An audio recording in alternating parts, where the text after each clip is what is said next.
aumenta la osmolaridad.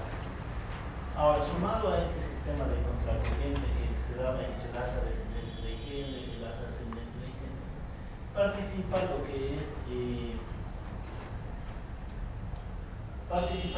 el transporte de urea. La urea, atraviesa fácilmente lo que es la barrera de filtración, muy bien, y circula por lo que es el líquido tubular, pero a nivel de lo que es el conducto colector medular, se reabsorbe desde el conducto colector al intersticio gracias a los transportadores llamados transportadores de urea.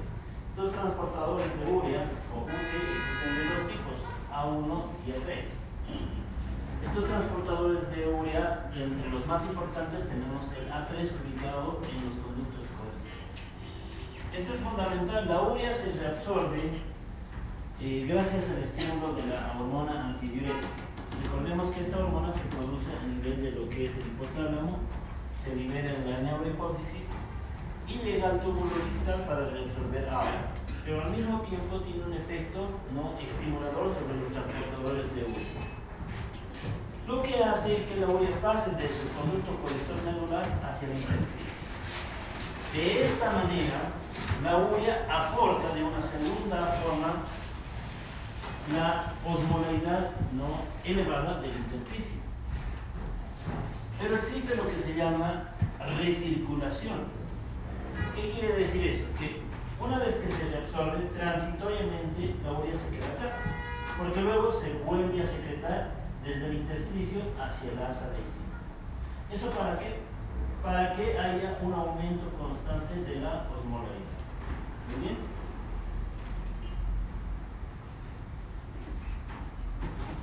Ahora, como el líquido tubular se vuelve hiperosmótico, el líquido que circula en los túbulos, entre lo que es el líquido tubular y los vasos rectos, o que son los vasos perintubulares de las nefronas yuxtamedulares, también va a aumentar la osmolaridad plasmática.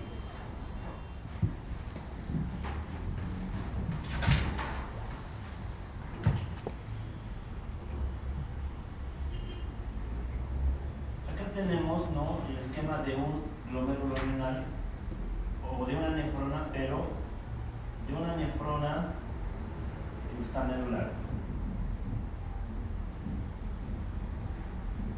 Vemos que la osmolaridad va aumentando progresivamente a nivel del asa de Henle.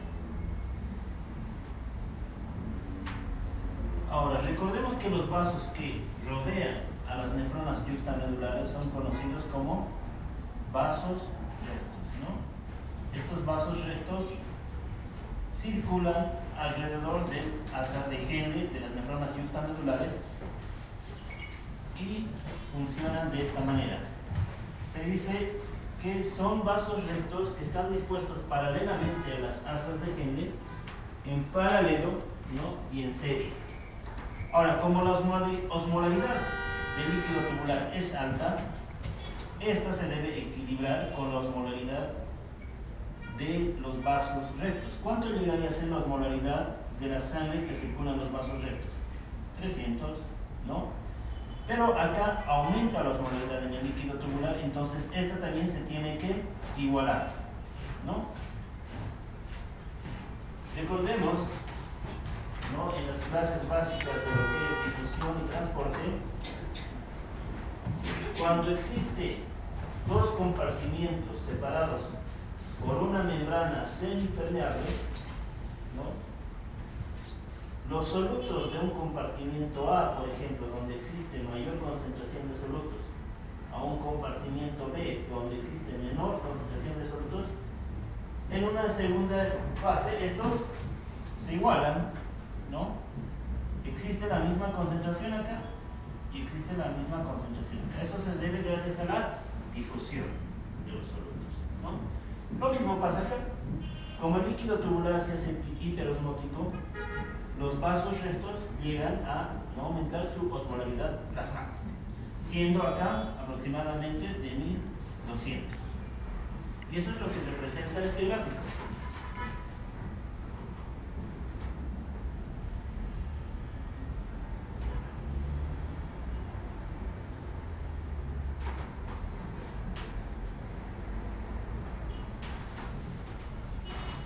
Eso es lo que vemos acá.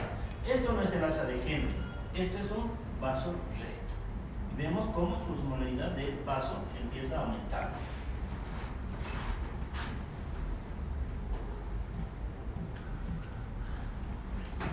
Bueno, y recordemos un poco cómo se regula la osmolaridad del plasma.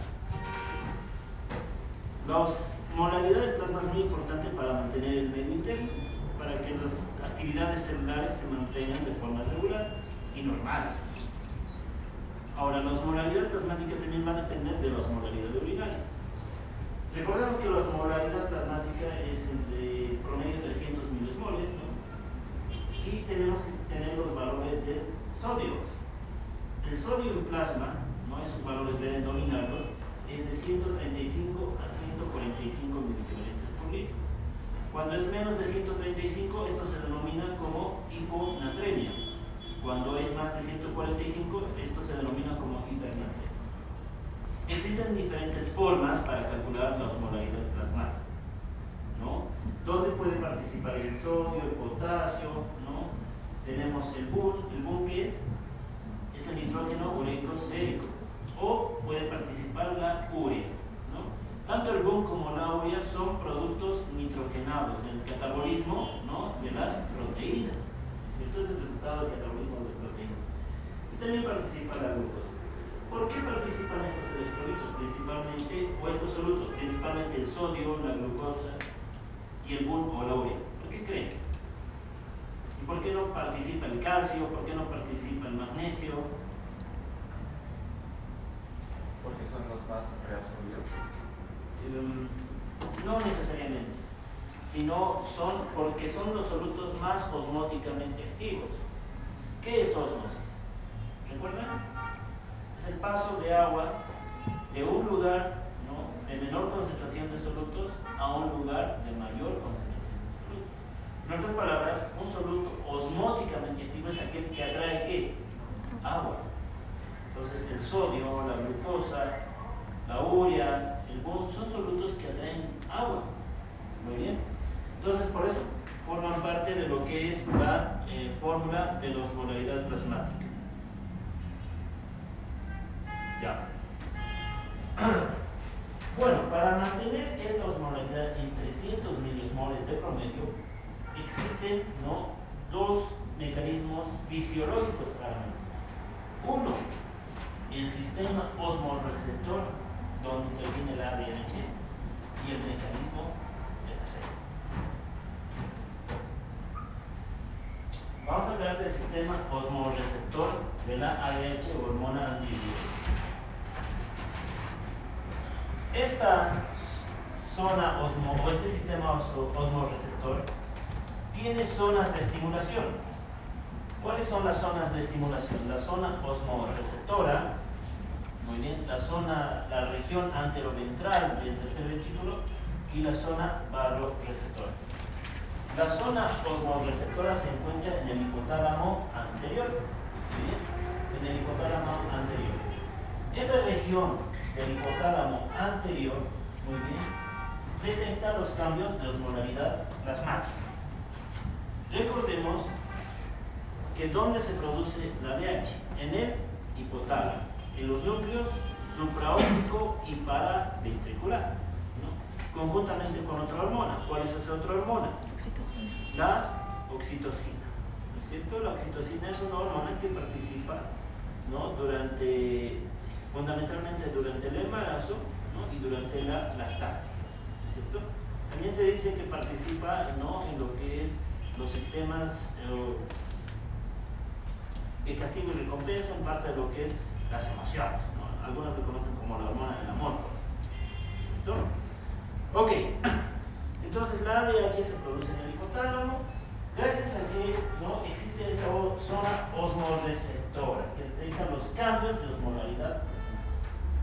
También tenemos lo que es la región anteroventral del tercer ventrículo y por último tenemos la zona barorreceptora. ¿Dónde está la zona barorreceptora?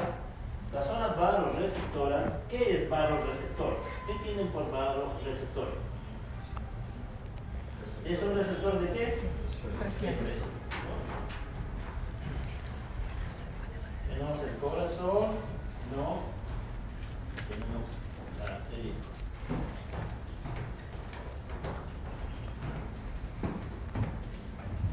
¿No? Tenemos las arterias carótidas comunes, ¿no? Etcétera. Y antes de su división en carótida interna y carótida externa, ¿no? Acá tenemos lo que es, ¿no? El callado, lo que es el glomus carotidio, y aquí tenemos el callado de la aorta, ¿no es cierto? En esta región se encuentran los barorreceptores. Barorreceptor significa detector de lo que es la presión. ¿Sí? Entonces, estas zonas son las encargadas de estimular la secreción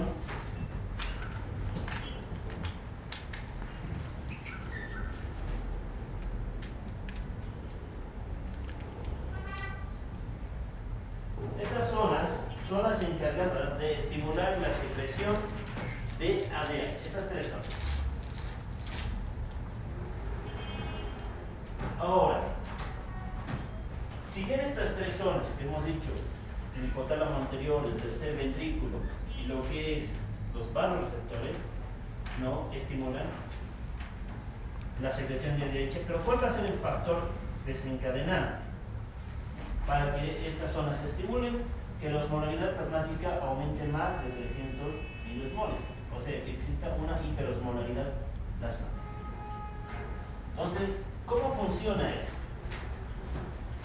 Por ejemplo, ante la presencia, bueno, en este caso, ante la ausencia de agua, o sea, el déficit de aporte de agua en el organismo, lo que sucede es que la osmolaridad plasmática va a aumentar, muy bien, la osmolaridad extracelular.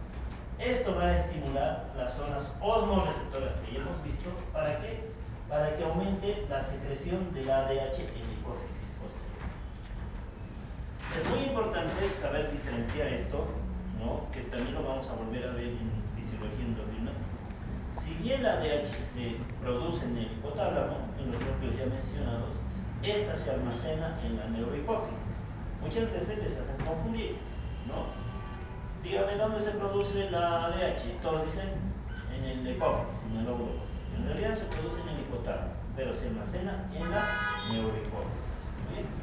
Por eso acá dice secreta, ¿no? Secreta la ADH, o más que todo sería la liberación, ¿no? De la ADH. Muy bien. La ADH en plasma va a aumentar y cuando llegue a nivel renal va a aumentar la permeabilidad del agua en los túbulos distales y conductos colectores. Al aumentar la reabsorción de agua, ¿no? Va a disminuir el agua excretada. Y al aumentar la reabsorción de agua, la osmolaridad plasmática que estaba alta va a bajar. ¿Cierto? Ese es uno de los mecanismos del sistema osmoreceptor. Ahora, ¿cuáles son los factores que estimulan la secreción de ADH? Factores que estimulan la secreción. Uno de los que ya hemos visto, aumento de la osmolaridad plasmática. ¿No? ¿En qué condiciones puede aumentar la osmolaridad plasmática? Por ejemplo, lo que es la hipovolemia, la deshidratación, o sea, la pérdida de líquidos.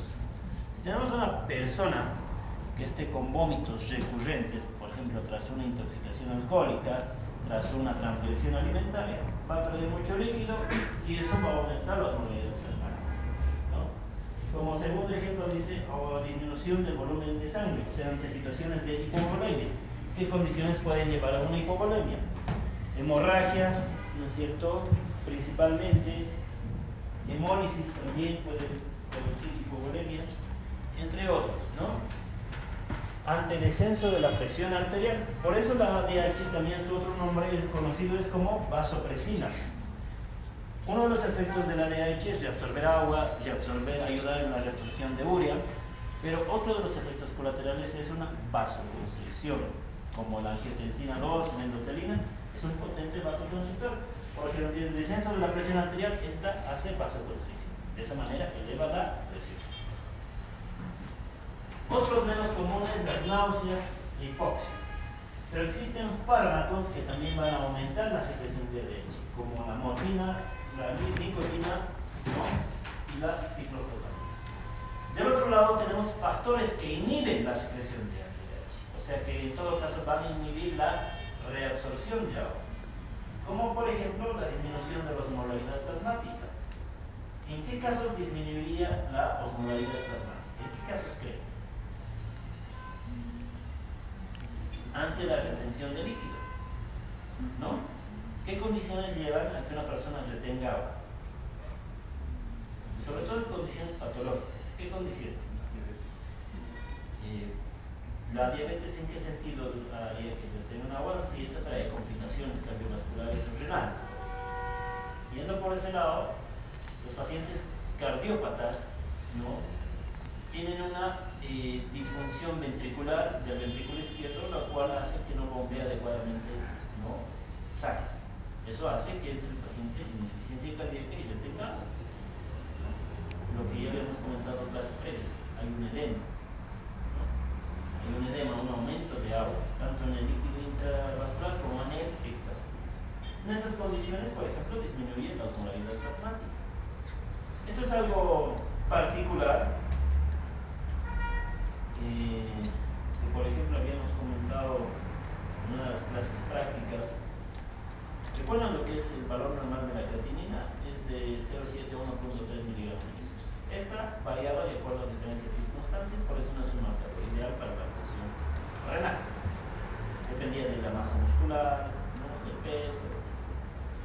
Es algo que les traigo a acotación, que no es parte de fisiología. Bueno, tiene que ver, pero muchas veces es difícil de deducir. Incluso haciendo la especialidad recién nos damos cuenta. Por ejemplo, yo tengo un paciente que está en anasarca. ¿Saben qué es anasarca? Es cuando el edema es generalizado, o sea, ya no solo es en los pies, es en la pancita, es en el torso, la cara está como globito, se estrecha una bolita de agua. Eso es anasarca. El paciente está encharcado, está totalmente diluido. El paciente es diabético y ya hay muchos datos que sugieren que tiene insuficiencia renal, pero su creatinina está en 1.1. ¿Qué opinan de esa creatinina? Está normal, pero ojo, es un paciente que está hinchado, o sea, está lleno de líquido. Entonces, lo que nosotros hacemos, cuando es un paciente hinchado, ¿qué haría? Deshincharlo, depletarlo, ¿no?, sacar ese líquido. ¿Cómo? Con diuréticos, que ya hemos visto nosotros más o menos cómo actúan los diuréticos. Depletamos los diuréticos y el paciente empieza a orinar. Pasan los días y se va deshinchando, ¿no? Va deshinchándose y le hacemos el control de creatinina. Ese control de creatinina me sale 2. Eso ya está elevado. ¿Qué pasó? ¿Qué creen que pasa? ¿Qué pasó? ¿Por qué el primer día que estaba súper hinchado estaba en 1.1, creo, normal, y a los 3 días está en 2 o 3? ¿Qué creen que sucede? ¿Será que le hemos llevado al paciente una insuficiencia renal nosotros al hacer tratamiento? ¿O pasó algo más?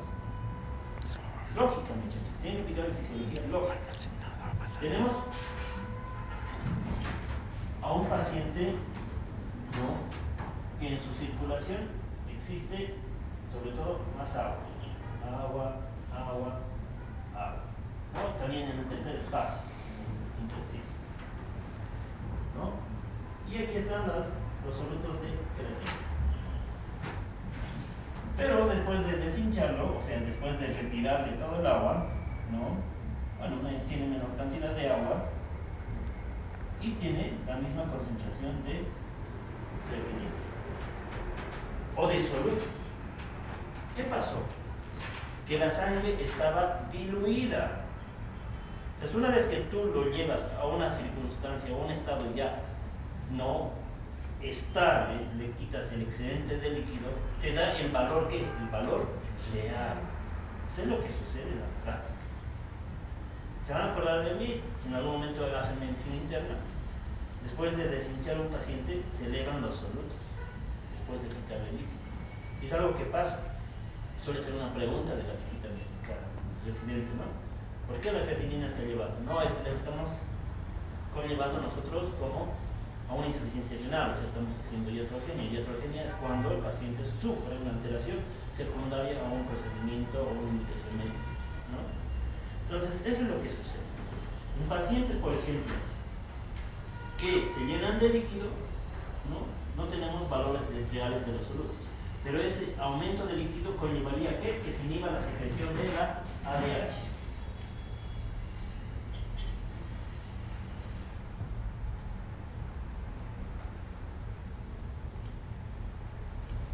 Otras condiciones, aumento de la volemia, ¿no? Por ejemplo, las transfusiones sanguíneas aumentarían la volemia, eso inhibiría la ADH, y el aumento de la presión.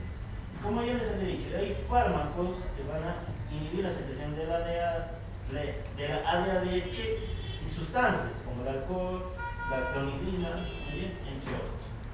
Por eso cuando uno ingiere bebidas va muchas veces al baño, ¿por qué?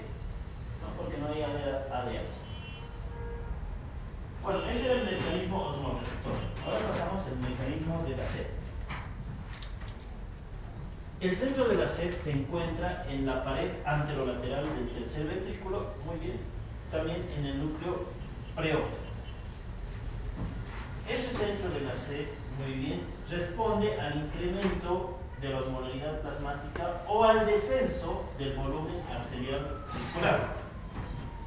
Nuevamente, el centro de la sed responde al aumento de la osmolaridad plasmática o a la disminución del volumen arterial circulante efectivo. Eso se abrevia como BACE, base, volumen arterial circulante efectivo. Muy bien. ¿Qué es lo que sucede ante un aumento de la osmolaridad plasmática? Aumenta la sed y aumenta, como habíamos visto, la secreción de vasopresina o ADH. Este aumento de la sed no condiciona que la persona aumente la ingesta de líquido, ¿no? La de ADH ya habíamos dicho que hace antidiuresis y el aumento de líquido no va a condicionar a que disminuya nuevamente la osmolaridad plasmática o incremente la circulación arterial no efectiva. Cuando nosotros, por ejemplo, ingerimos comidas o alimentos ricos en sal, ¿no es cierto? Como cuáles, papas fritas, frituras, entre otros, nos da más sed, ¿cierto? Nos da más sed. Entonces, eso es debido a qué? Aumenta ¿qué? La cantidad de sodio en la sangre. Ahora, dentro de una de las premisas para el tratamiento de lo que es la hipertensión, dentro de las medidas clásicas se dice no exceder el consumo de sal. ¿Por qué? Porque se recomienda que no coman sal a los pacientes hipertensos, por ejemplo. ¿Cuál sería la razón fisiológica que explicaría eso?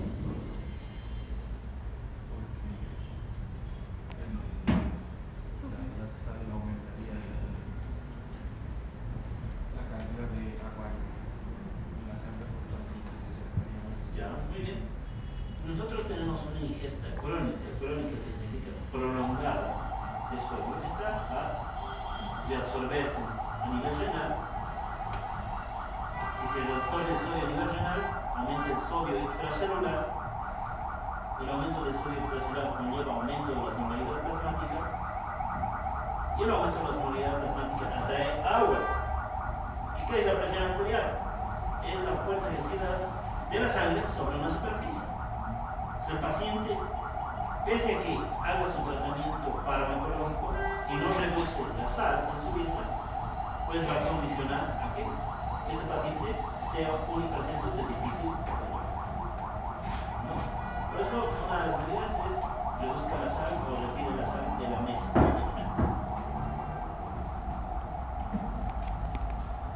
Bueno, ciertas circunstancias como factores que estimulan la secreción de ADH, hay factores que aumentan el centro de la sed, que son casi los mismos que aquellos que aumentan la secreción de la vasopresina. El aumento de la osmolaridad, disminución de la volemia, disminución de la presión, aumento de la angiotensina 2 y la secreción de la agua. Todo lo contrario es lo que reduce la sed, la disminución de la osmolaridad, ¿no? Aumento de la volemia, aumento de la presión, disminución de la angiotensina y la discriminación. Bueno, todo esto hemos hablado porque existen trastornos, ¿no? Trastornos renales asociados a los cambios de osmolaridad, ¿no? Habíamos dicho que la osmolaridad plasmática puede ir desde 100 a 1200 milimoles, perdón, la osmolaridad urinaria puede ir desde 100 o 50 en algunos textos, ¿no?, a 1200 milimoles. Pero en promedio la osmolaridad urinaria es de 600 a 800 milimoles por litro, casi el doble de la osmolaridad. Pero esta osmolaridad va a oscilar en estos extremos de acuerdo al grado de concentración o dilución de la orina, que ya lo vimos anteriormente. Existen dos patologías, la diabetes insípida central y la diabetes insípida nefrogénica, que son dos patologías asociadas a los cambios de osmolaridad urinaria y osmolaridad plasmática. Ustedes tienen que guiarse de acuerdo al nombre. Dice diabetes insípida central. Eso significa una alteración en el sistema nervioso central. Y si dice diabetes insípida nefrogénica, nefro es riñón, significa que es una alteración asociada, ¿no?, o condicionada por una alteración a nivel renal. Vamos a empezar, ¿no?, hablando de lo que es la diabetes insípida central. Esta es una alteración, ¿no?, de la secreción, un déficit en la secreción de ADH. ¿Dónde? En el hipotálamo, ¿no es cierto? Puede ser un problema tumoral, un problema isquémico, etc. De cualquier causa, no se libera ADH a nivel del sistema nervioso central. Muy bien. Si no existe, ¿no?, lo que es, bueno, aquí por ejemplo tengo las causas, dice primarias y secundarias. Cuando ustedes lean un texto y digan, esta enfermedad tiene como causa primaria tal y tiene como causa secundaria tal, ¿qué significa primaria? Generalmente una causa primaria significa que el problema está en el lugar donde se produce la hormona, por ejemplo. Eso es primario. O idiopático también significa, es primario o idiopático que no se conoce la causa. Por ejemplo, la hipertensión arterial es de causa primaria o secundaria. Primaria, no existe un lugar específico en realidad donde se produce esta hipertensión, pero se la conoce como idiopática porque no se conoce la causa específica. Ahora, secundaria, ¿qué significa? Secundaria, que es debido a una causa conocida. ¿Muy bien? Entonces, lo propio pasa acá. Primarias pueden ser, por ejemplo, genéticas, ¿no?, alteraciones genéticas en la producción de ADH, o idiopáticas, de causa desconocida. Y las secundarias, como les decía, se conoce la causa. Tumores. Un TU o tumor, nosotros en la parte clínica no nos referimos como tumores como tal, sino los abreviamos como TU para disminuir, ¿no?, el efecto que puede conllevar esto sobre el paciente. TU. Traumas o cirugías, posterior a cirugías, infecciones, entre otras. El alcohol, enfermedades autoinmunes, una variedad. Ahora, si no existe la ADH, el paciente va a orinar en menor cantidad o en mayor cantidad. En mayor cantidad. Eso se conoce como poliuria, ¿no? Ahora, al tener poliuria, perder mucho líquido, el paciente va a tener mayor sed, poliuria, ¿no? Y el tratamiento es darle medicamentos similares a la vasopresina, por ejemplo, la desmopresina. Muy bien. Ahora, aquí tenemos la diabetes insípida nefrogénica. ¿Qué dice acá? Consiste en la incapacidad parcial o total o completa del riñón para concentrar la orina. ¿A qué se debe generalmente? ¿No? Esta se debe, por ejemplo, de la resistencia al ADH en el túbulo colector. ¿Qué significa resistencia? Por ejemplo, puede haber una alteración genética, ¿no?, que condiciona una mutación de los receptores B2. Muy bien. ¿Qué eran los receptores B2? Eran los receptores que se encontraban en el lado basolateral de las células tubulares y colectores que respondían a la presencia de ADH. O sea, esos receptores son insuficientes o no funcionales. Es como se genera la diabetes tipo 2. La diabetes tipo 1 se debe a la deficiencia de insulina y la diabetes tipo 2 se debe a la resistencia de insulina. En el diabético tipo 2 hay insulina, pero ¿cuál es el problema? Que cuando ésta se une a su receptor no hay una respuesta adecuada. Eso se llama resistencia. Lo mismo existe la ADH, pero sus receptores están alterados. Entonces, no hay esa secundaria respuesta. ¿Cuál era? La fosforilación de proteínas y la producción de acuaporinas. Entonces, ¿el problema dónde está? En el riñón. Secundario, una alteración genética. Muy bien. Existen también fármacos que van a condicionar, ¿no?, lo que es la alteración de esto. Por ejemplo, sales de litio, ¿no?, anfotericina, silofil. La anfotericina es un fármaco, es un antifúngico. ¿Qué quiere decir eso? Que se utiliza contra los hongos. No es un medicamento ampliamente usado. Entonces, si nosotros damos anfotericina a un paciente, ¿no?, y este paciente empieza a orinar bastante, tenemos que sospechar en una diabetes insípida nefrogénica. ¿Muy bien? La clínica va a ser similar. El paciente va a tener poliuria, polidipsia. Muy bien. ¿Hasta acá? ¿Todo entendido? Ok, muy bien. Tenemos 15 minutos más. Vamos a pasar a lo que es recapitular algunos puntos de lo último que era de pruebas de función renal. ¿Bien? Es algo que lo habíamos mencionado en una de las clases, pero hay algunos puntos que han quedado en duda todavía por lo que he visto en prácticas. Muy bien. Y tengo algo más que contestar. Es una clase de... Deme un momentito.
Bueno, antes de pasar a lo que son las función renal, esto es interesante para no perder la idea de la osmolaridad.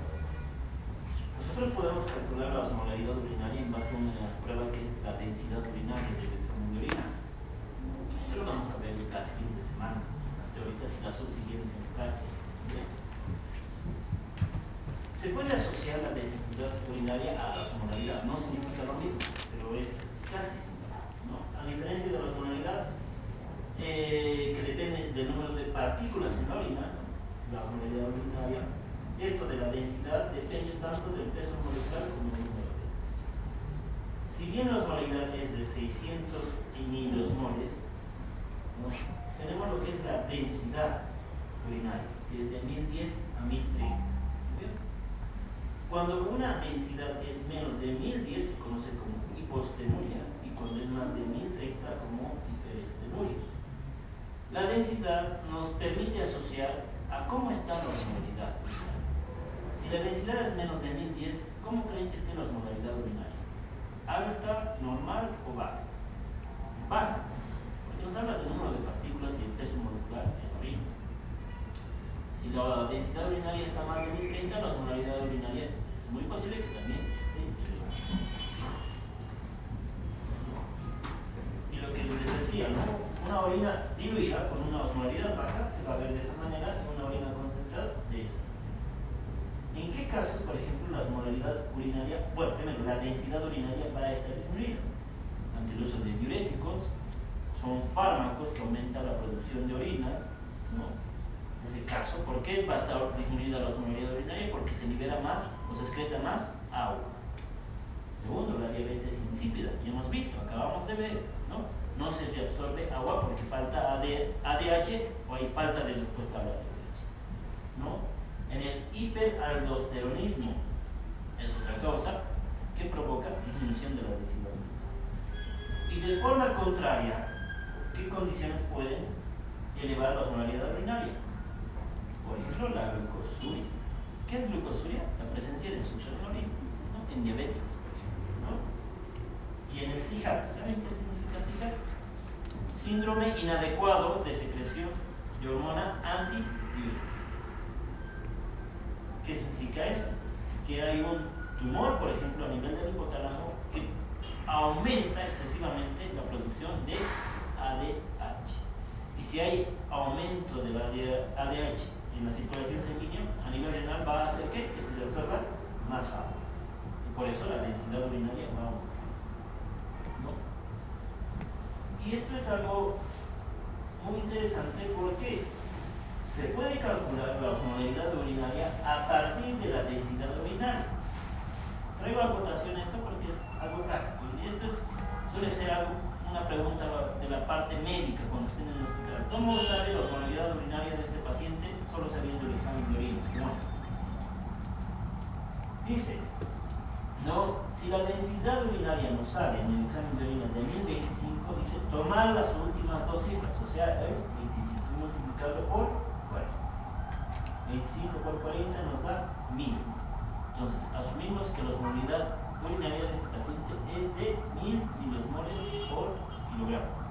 Muy bien, es una forma indirecta de calcular lo que es la osmolaridad urinaria. Esto es otra cosa.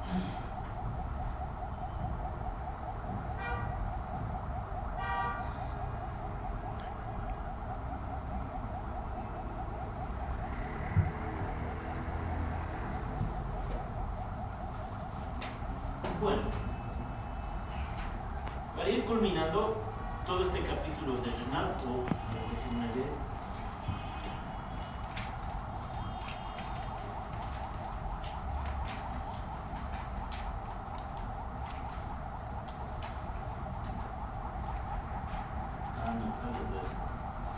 el siguiente lunes van a pasar lo que es distribución del NET, trastornos asociados por volumen y regulación ácido-base, el lunes y el martes. ¿No? Y desde el miércoles vamos a hacer examen de orina hasta el día viernes. ¿Bien? Entonces, sin embargo, esto ya lo habíamos mencionado, pero hay algunas cosas que he visto que hay que recalcar. Pruebas para calcular el filtrado glomerular. Una prueba para calcular el filtrado glomerular es el aclaramiento de una sustancia. ¿Qué es el aclaramiento o clearance de una sustancia? Como dice ahí, volumen de plasma. Muy bien, volumen de plasma que queda totalmente desprovisto, ¿no? O queda totalmente libre de una sustancia por su paso en el tiempo. Esta se mide, ¿no? En volumen sobre tiempo, o sea, ml por minuto. Por eso dice, calcule, por ejemplo, el aclaramiento de la creatinina, o el aclaramiento de la urea, o el aclaramiento de la cistatina. Eso quiere decir cuánto de plasma se libera de esta sustancia. También debo recordar que si bien la sangre atraviesa el glomérulo renal, ¿qué es lo que se filtra? La filtración es lo que pasa, ¿no? Es el líquido o el volumen de líquido que pasa desde el capilar hacia el espacio de boca. ¿Se filtra toda la sangre? ¿Sí o no? No se filtra toda la sangre, solo se filtra el plasma. ¿Se filtran glóbulos rojos? ¿Glóbulos blancos? No, plaquetas no. O sea, ¿qué es lo que se filtra? El plasma. Lo que se filtra del plasma, ¿qué es? Todo, excepto ¿qué? Las proteínas. ¿No es cierto? Esa es la fórmula del aclaramiento de una sustancia. Esto significa clearance o aclaramiento de una sustancia, donde tenemos la concentración urinaria de esta sustancia por el volumen urinario sobre la concentración plasmática de esa sustancia. Las pruebas para medir la función renal se subclasifican en pruebas exógenas y pruebas endógenas. Exógenas son aquellas, ¿no?, que nosotros administramos al paciente, ¿no?, sustancias que son externas al organismo, ¿no?, y las endógenas son aquellas pruebas que podemos medir nosotros, pero que produce el organismo. Estas pruebas exógenas, muy bien, puede ser una validada como la inulina, los isótopos radioactivos como el DTPA o el LTA, muy bien, el iotalamato y el diexol. Bueno, se hicieron varias pruebas, sobre todo con el iotalamato y el ioexol, donde se van midiendo de acuerdo a tiempos cuánto disminuye su cantidad en sangre, ¿no? Se les administra en un determinado tiempo, se mide su concentración, ¿no?, al minuto cero, al tiempo cero, y se va midiendo la concentración progresivamente a medida que va. Si esto no disminuye de esta manera y se mantiene en una curva recta, ¿no?, o estacionaria, ¿qué quiere decir? Que ese riñón no está depurando o no está filtrando. Luego tenemos las pruebas endógenas, ¿no?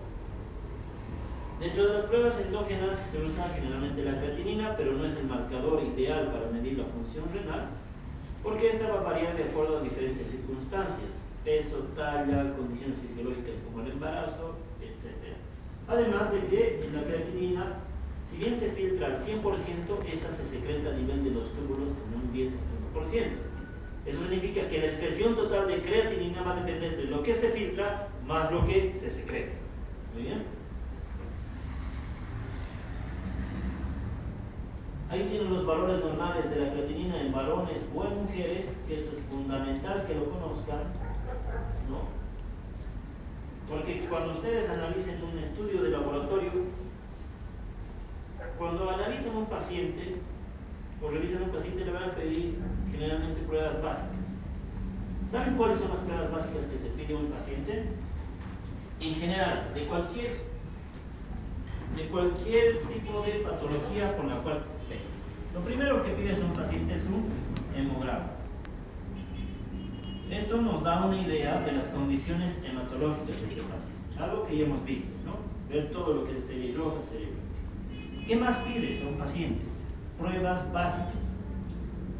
¿Qué más pides a este paciente? Y esto ustedes ya lo pueden hacer.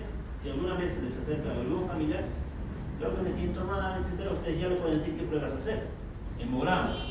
Segundo, una glicemia. Una glicemia, los niveles de azúcar. Muy bien, porque sabemos que la diabetes es una patología muy frecuente. Tercero, pedimos lo que es una creatinina. Una creatinina. Y ahí es pues donde los agarran. ¿Cuánto es el valor normal de la creatinina? Hasta 1.3 o 1.2 miligramos sobre decilitro. Y algo fundamental, un ego. ¿Saben qué es un ego? Un examen general de orina. Estas son las pruebas básicas. Bien. ¿Por qué creatinina y ego y no pedimos, por ejemplo, un bilirrubinas directamente? Porque las pruebas de función renal nos dan muchos datos, ¿no? La creatinina solo sobre el riñón, pero el examen de orina, como vamos a ver en la siguiente clase, nos da varios datos de lo que es el medio interno. ¿Bien? Entonces ya vemos ahí lo que es la prueba de creatinina, es parte de las pruebas generales que se le pide a un paciente, los valores normales. Ahora, la creatinina no nos sirve en algunas circunstancias. Entonces, lo que pedimos es un aclaramiento de la creatinina. ¿En qué condiciones? Por ejemplo, en vegetarianos, ¿no? Si le pedimos una creatinina a un vegetariano, sus niveles de creatinina pueden ser normales o bajos. ¿Por qué? Porque no consume proteínas, ¿cierto? Entonces nos diría falsamente que sus riñones están bien. Otro, por ejemplo, en alteraciones importantes de la masa muscular, ¿no? Esto es importante. Por ejemplo, no solo aquellas personas que tienen masa muscular aumentada o disminuida va a alterar, no tanto, ¿no?, la función renal, o va a darnos una idea falsa. Por ejemplo, en pacientes con amputaciones, en pacientes desnutridos, no es factible medir la creatinina sérica. Hay que pedir un aclaramiento de creatinina. ¿Bien? Para aquellas personas que tienen índice de masa corporal disminuido o elevado. En el embarazo lo propio. Durante el embarazo la creatinina no es el mejor marcador. Si bien es lo único que tenemos a la mano, lo ideal es medir un aclaramiento de creatinina en 24 horas. Y como les decía, por ejemplo, en niños y en ancianos, lo propio. Tenemos una variedad más. La urea no se considera un marcador de filtración glomerular, pero nos permite conocer, por ejemplo, la función en general. La urea normalmente tiene un valor de 20-40 miligramos sobre decilitro, se filtra al 100%, pero se reabsorbe en un 40 a 70%. Para que un marcador sea 100%, nos sugiera cómo funciona la filtración, ¿qué dicen las especificaciones? Este marcador se debe filtrar al 100%, no se debe reabsorber, tampoco se debe secretar. Y no debe ser modificable, ¿no?, ante diferentes técnicas. La urea, miren, por eso lo vamos a poner rojo, se reabsorbe en un 40 hasta 70%. Pero en la parte práctica, si yo tengo un paciente con creatinina de 2 o 3, la urea también se va elevando a 60, 70. Y este es el marcador ideal para medir la función renal, la cistatina C. La cistatina C es una proteína que se produce en todas las células del organismo. Esta, a diferencia de la creatinina, muy bien, no se reabsorbe ni se secreta en los túbulos renales y no se modifica por la edad, no se modifica por la masa muscular, no se modifica por el peso, etc. Entonces, la mejor forma de estimar la tasa de filtrado glomerular es midiendo los niveles de cistatina C. ¿Muy bien? Ya, esto ya vimos. Lo que quería aclarar es lo siguiente, ¿no? Había una confusión en esto. La fórmula de Cockcroft-Gault para estimar la tasa de filtrado glomerular. Esa es la fórmula: 140 menos edad por peso sobre 72 por creatinina C. Si bien esto yo no voy a tomar en cuenta para lo que es el examen, hay que aclarar que esto se multiplica en mujeres por 0.85.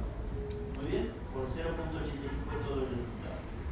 ¿Listo? O en el denominador lo cambias por 85. ¿No? Este es en un varón, que no hay mucho problema en entender, pero en la mujer sería así, ¿no? Tenemos una mujer de 40 años de edad, muy bien, con un peso de 56 kilogramos y una creatinina de 1.1. Aplicas lo mismo que la fórmula para el varón, muy bien, para no complicarnos, ¿no? 140 menos la edad del paciente por su peso sobre la creatinina por 72. Todo este ejercicio al final lo multiplicas por 0.85 y te da ese valor de 60 ml por minuto. Recordemos que la tasa de filtrado glomerular es de 100 a 125 ml por minuto. Hay diferentes formas de estimar la tasa de filtrado glomerular, diferentes ecuaciones. La de Cockcroft-Gault ha sido desarrollada en el año 1976 y miren cómo ha ido desarrollándose una gran variedad de fórmulas. Para los pacientes pediátricos ya no se utilizan las fórmulas de los adultos, se utiliza la fórmula de Schwartz, se llama. Bien.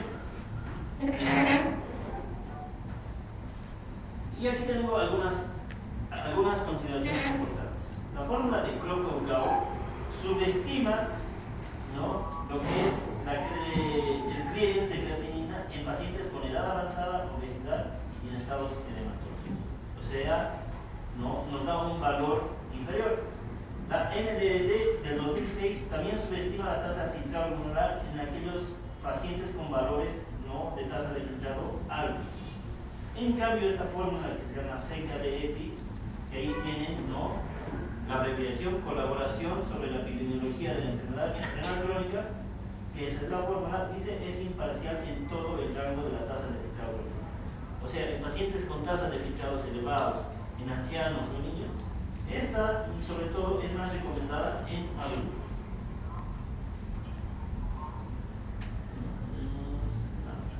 Bueno, ¿hasta acá alguna pregunta? Doctor, Sí. ¿cuál es la diferencia entre secreción y excreción? Bueno. Excreción es la salida de la orina de los túbulos renales. ¿Muy bien? O sea, Una vez que sale el conducto colector del conducto colector medular, esta se va hacia la papila renal, ¿no? Eso es excreción, la formación de orina y la salida desde los túbulos renales. Ahora, la excreción urinaria es el resultado de 3 pasos: filtración, que es a través del glomérulo; reabsorción, que es la entrada de solutos desde el túbulo hacia la circulación peritubular; y secreción llegaría a ser la salida de los solutos desde la circulación peritubular hacia la luz tubular. En cambio, excreción va a ser el resultado de todo eso, de los 3 procesos. ¿Alguna otra pregunta? Oye, conmigo nos vemos hasta el día miércoles. Vengan el día lunes y martes igual, que van a hablar de trastorno ácido-base y trastornos de bulimia. El día miércoles, el miércoles también sigue la doctora Arteaga con inicio del examen de orina, y conmigo jueves y viernes vamos a ver la parte práctica del examen de orina para sus prácticas de aquí a 2 años. Bien, que tengan buen día.